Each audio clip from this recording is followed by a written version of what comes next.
Siamo adesso alla pagina culturale, la Divina Commedia rivista in chiave siciliana con la pittura di Pippo Madè all'Osteria di Palermo, le suggestioni della mostra con Simona Tanzini.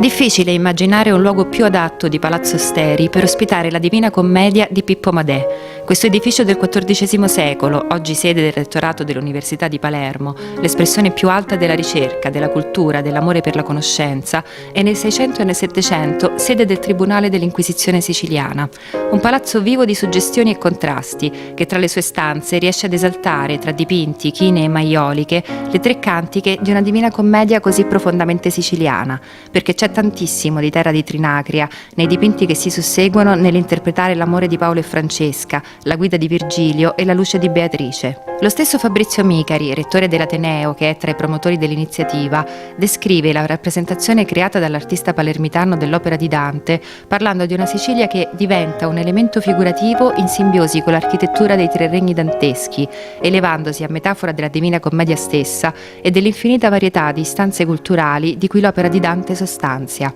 La mostra, ad ingresso libero, resterà in esposizione nella Sala delle Armi di Palazzo Osteri fino al 30 gennaio. Oltre all'Ateneo Palermitano, l'iniziativa è realizzata in collaborazione con l'Associazione Culturale Festina Lente, con il supporto del FAI e dell'Associazione Nazionale Carabinieri.